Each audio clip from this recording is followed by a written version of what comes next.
Anne-Élisabeth, qu'avez-vous analysé? Annelise, moi ça! Dis-moi ce que tu sens et je te dirai qui tu es. Je vous ai demandé au 6 12 13 et je continue de vous demander quelle odeur a un effet bœuf sur vous, bon comme mauvais. Parce que les odeurs, ça a tellement d'impact sur notre comportement. Si vous saviez, on a développé ce qu'on appelle le marketing olfactif. On m'écrit au 6 12 13 moi, l'odeur du pain chaud, j'adore ça. Oui. Ben, j'en ai une bonne pour vous autres. L'odeur du pain chaud à la boulangerie n'est peut-être pas aussi naturelle que vous pensez. C'est ça qui est fou. Ils savent tellement que ça a un impact sur nous que non seulement maintenant les boutiques ont... Ils pensent à leur décor, ils pensent à leur éclairage, ils pensent à la musique qui va jouer, mais ils pensent aussi aux odeurs. On le sait, des fois, on rentre dans une grande chaîne d'hôtels, puis ça sent... Tu sais, il y a des hôtels qui sentent une certaine affaire. Bon, bref, des magasins de linge qui mettent des chandelles. Eh bien, les boulangeries. J'en ai une bonne pour vous autres. 2 boulangers français. Un dans l'ouest de la France qui dit, moi, là, mes fours à pain puis ma ventilation est mes fours à pain sont tellement loin dans ma boutique puis ma ventilation est tellement forte que l'odeur ne se rend pas sur la rue. J'ai acheté un parfum de pain chaud.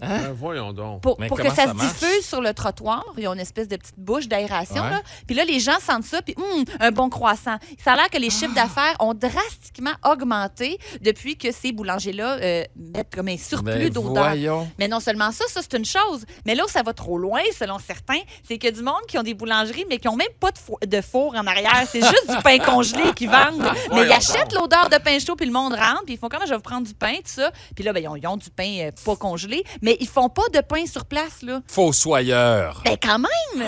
Tu comprends ce que je veux dire? J'ai l'impression d'avoir appris qu'il y a un personnage habillé en rouge et blanc, en tout cas. Là, tu parles du Père Noël? Ouais, non, ça existe, Mickey, faites-toi-en pas. Mais, puis aussi, il y a des, comme je vous disais, il y a des restaurants qui ont leur signature à eux-mêmes. McDo, tout le monde connaît l'odeur des frites du McDo. Eux autres, ils n'ont pas de supplément, mais ils sont très contents. Tu sais, ils n'empêchent pas l'odeur de frites de se disperser dans le restaurant. On est content. Le Subway. Oui. Le Subway, y a-t-il quelque chose qui sent plus fort que le Subway? Burger King. Burger King, ça sent une affaire en particulier. C'est rôti, je sais pas trop, là, c'est le barbecue. Là, je salive, j'ai le goût de licher les murs juste sans y penser. Oui. Poulet frit Kentucky. Ah, ben là, tu parles à mon âme. L'odeur du Subway, semblerait-il que c'est juste le pain parmesan origan qui sent ça. Ben, j'allais dire, c'est pas tous les pains qui ont cette odeur, mais le fromage dans le pain, on dirait que c'est une autre odeur encore plus fine. Fait que je pense qu'ils se font toujours des batchs de ce pain-là pour que le Subway émane toujours cette affaire-là. Puis autant il y a des odeurs qu'on aime quand on n'a pas mangé encore, on n'est pas sustenté, autant cette même odeur-là peut nous écœurer une fois qu'on est à satiété. Et justement, le petit graillon, là, moi j'aime ça le matin, mais le petit odeur de graillon. Tu sais, des fois, il y a des restaurants à déjeuner, tu vas là, puis ton linge sent le graillon après. Ah, oui. Ouais, ben moi, j'aime ça, cette odeur-là, avant de manger. Puis après manger, si ça me colle à la peau toute la journée, j'ai ça. Oui. Ben, comme l'odeur de poisson, dans le fond. Tu sais, quand tu le fais au début, tu le cuis, puis après, t'es comme, ben le lendemain, chez vous, t'as pas le goût. Non, t'as pas le goût que ça sente le poisson 2 jours après. C'est le piège aussi. Hein? Quand tu fais visiter ta maison qui est à vendre, mettons, là, ils disent, mais fais pas n'importe quoi. Il y en a qui font comme, je vais faire un truc pour que ça sente bon. Ouais, mais si la personne, c'est pas une odeur qu'elle aime, en rentrant dans ta maison, automatiquement, t'es risque, là, c'est ça exactement. Mais il y a bien des études qui ont montré que les odeurs imperceptibles pouvaient aussi nous influencer, comme des affaires qui sont pas comme on dit... Dans ta face. Dans ta face. Ouais.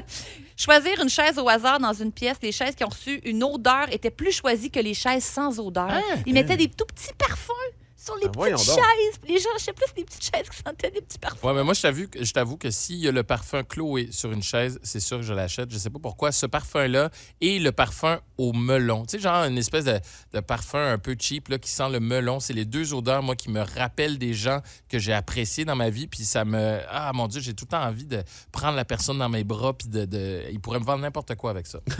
Bien, si vous avez des odeurs qui vous font capoter comme ça, écrivez-nous au 6 12 13 ou appelez-nous au 790-1073. Moi, ma nouvelle odeur fétiche, j'ai une chandelle qui sent le shampoing. J'ai une chandelle Kerastase. Je trouve que ça sent quand je vais chez le coiffeur. J'adore ça. Une chandelle au shampoing. Une chandelle au coiffeur. Puis une chandelle à l'odeur de lessive propre. Merci. Écrivez-nous.